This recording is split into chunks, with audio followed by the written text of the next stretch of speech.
Across Western and Northern Ontario, mental health is an issue. Associate Minister of Mental Health and Addiction is in Ontario, joins us to discuss the latest issue. It's James with Net News Ledger. Joining us by Zoom is the Associate Minister of Mental Health and a great advocate for making things better in Northern Ontario, Minister Michael Tibollo. Michael, welcome back. Thanks, James. It's great to be back with you. And you're not only back, but you're back with a really positive announcement. What do our readers and viewers need to know? Well, we're continuing on our commitment to invest in mental health and addiction supports in the Northwest. Today's announcement is, in addition to the other announcements that we're making specifically for children and youth, it's an additional $1 million invested in providing supports for children and youth so that we get better access for them and we reduce wait times, which is critical to ensuring the mental health of everyone in the community, but especially as kids grow up, the faster we give them supports and services, the better the outcome will be in the long run for them when they become adults themselves. And that's really, I don't know how much to make that as an important part of the process, because if young people start out and they get into trouble, mental health issues, they get into addiction issues, the road out is so long and it comes at such a key time in their lives. Well, James, I'm troubled when I hear that 5 or 6 times the suicide rates are 5 to 6 times higher in Northern Ontario with children and youth, and that for Inuit, it's 11 times higher. You know, you hear statistics like that, and you've got to, if you don't have a heart, you'd better have one at that point. We obviously are not doing enough.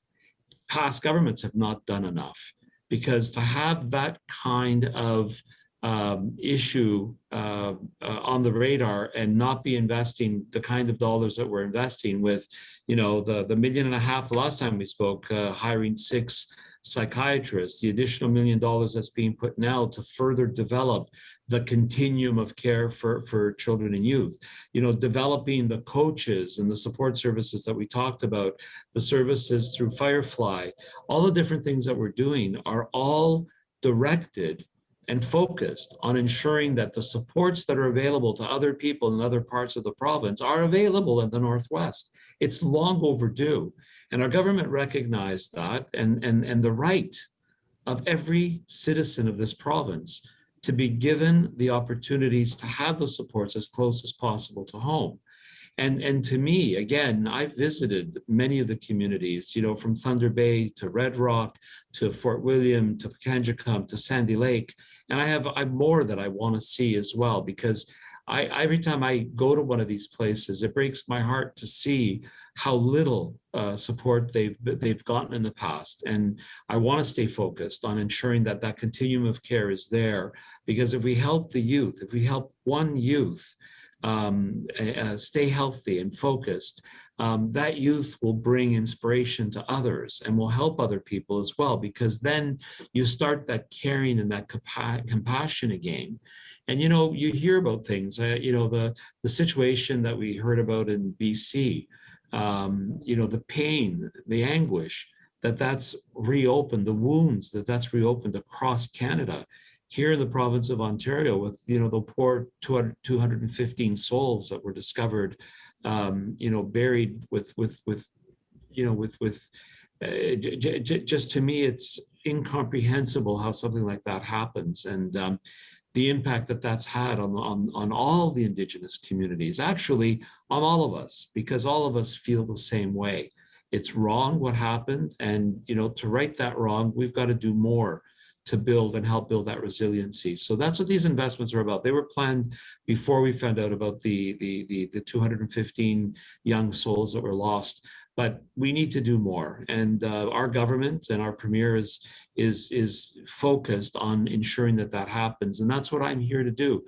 That's the job he gave me. And I believe in providing supports to children and youth and reducing the need for supports in adults. And one way to do it is we have to focus on the communities that have traditionally been marginalized and provide them the supports that many come to expect in Southern Ontario. Well, you should expect them and should have them in the North as well.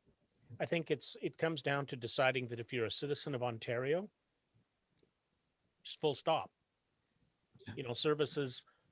This is what I find so incomprehensible, Minister, is that there seems to almost be this fight, especially in Northern Ontario communities, First Nation communities, where the people are waiting for help, and then sometimes there seems to be a fight jurisdictionally between governments, and it takes me back, when I think of it, to the number of people who I know living in the North who just can't, there's no job, and literally, to paraphrase a guy by the name of G-Dog down in Los Angeles who runs an anti-gun program, that their motto is nothing stops a bullet like a job, but nothing will stop depression like a sense of accomplishment. And a job is one of the things that people do. People always have worked.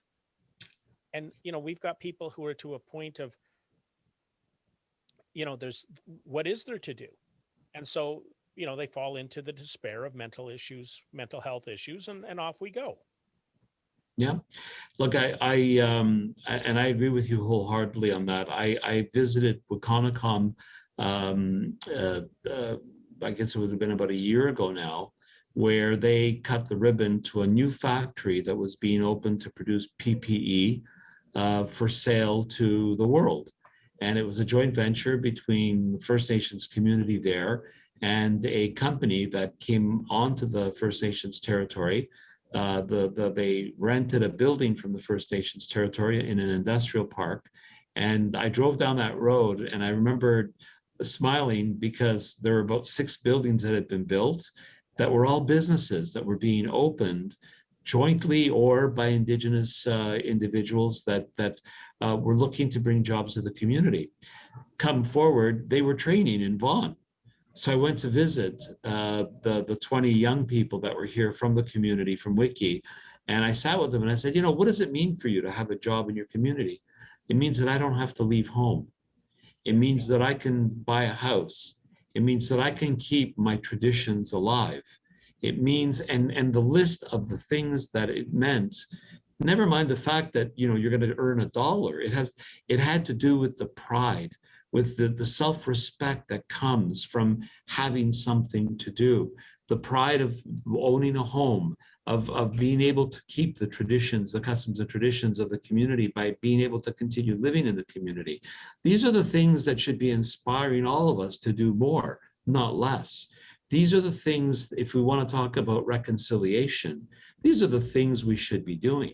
These are the things that we should be promoting because, I've learned, I've been now to enough First Nations and I've met enough people that I have nothing but the greatest of respect for because of their intelligence, their tenacity, their pride, being with them, understanding they just need the opportunity. And we shouldn't be denying opportunity because I'm convinced, Indigenous people don't need our help. As a matter of fact, we can learn a lot from Indigenous people, whether it be, and we've had this conversation about the relevance and the importance of land-based healing and how it can be utilized not just to help Indigenous people, but how we should be adapting some of the spirituality into our own lives to become better human beings. So when I see these opportunities presenting themselves, I'm smiles ear to ear, and I become the ambassador for wanting to see more of this happening because I know that the knowledge and the things that you need to be successful, the aspirations, the tools exist. We just have to give that opportunity, and I know that these will flourish. And I'm seeing it, like I said, in Wiconicom. I had a great conversation yesterday with the chief from Fort William, just outside of Thunder Bay. We were talking about economic opportunities as well. I see that we're moving in the right direction. The example, and I want to share this example because I've talked about it now for 2 years, and I supported the Blue Coats in Science North. They're going to open up a permanent Indigenous exhibit at Science North. And so they did a fundraiser, and I contributed a little bit of money, and they sent me this box. So it arrived, and I opened it up, and inside I found a piece of cheese that was Indigenous made. I found a bottle of wine that came from BC that is an Indigenous winery. I found a piece of smoked trout. I found a bag of bannock flour, like flour to make bannock. And I'm thinking to myself, this is what I wanted to see. When I was Minister of Tourism, Culture and Sport, I used to talk about Indigenous tourism and how important it would be to provide those opportunities to share culture through food, to share culture through and the pride the community has in selling its products and teaching us about the native ways, the Indigenous ways, the spirituality that comes. But all of this feeds the economy. The economy feeds that ability to feel good about oneself, which inspires the youth to want to learn the language, to want to live the culture and share the culture, because you've got to know it to share it. And that's how we are going to bring about reconciliation. It's by exposing, by bringing out, by sharing the beauty of Indigenous culture and heritage and language, and incorporating it into who we are. Because at the end of the day, James, I come from perhaps a different perspective when it comes to life. Being Canadian and being proud of my roots, my Italian roots, I always say that my soul is not just my Italian soul that I was born with. It's the collective soul of all the people that I live with in this province and in this country. And a big part of that is the Indigenous soul and the Indigenous spirituality that is fundamental to who we are as Canadians. Yesterday I heard for the first time the pledge that new immigrants to this country have to take to become Canadian citizens, and to hear them say that they have to respect the treaty rights of Indigenous people, that the Indigenous people are recognized as a people, and that so that newcomers to Canada will have that respect for Indigenous people and understand that we take great pride because we talk about it. That's reconciliation. That's mental health. That's building wellness in our community, because that becomes the foundation. We can never take back what happened. True. We can't take it back, but we can learn from it, and we can become better people as a result of it. And none of those children and none of those people that died and suffered should die in vain. We have to learn from what happened, and we have to become better people ourselves. Minister, I want to thank you. And I think that's the best message we could leave our listeners and viewers with. Pleasure to see you again, James. And I look forward to giving you a hug one of these days in person. Thank you. To keep up to date, you have to subscribe. You have to hit that like button and hit the notification to stay in touch.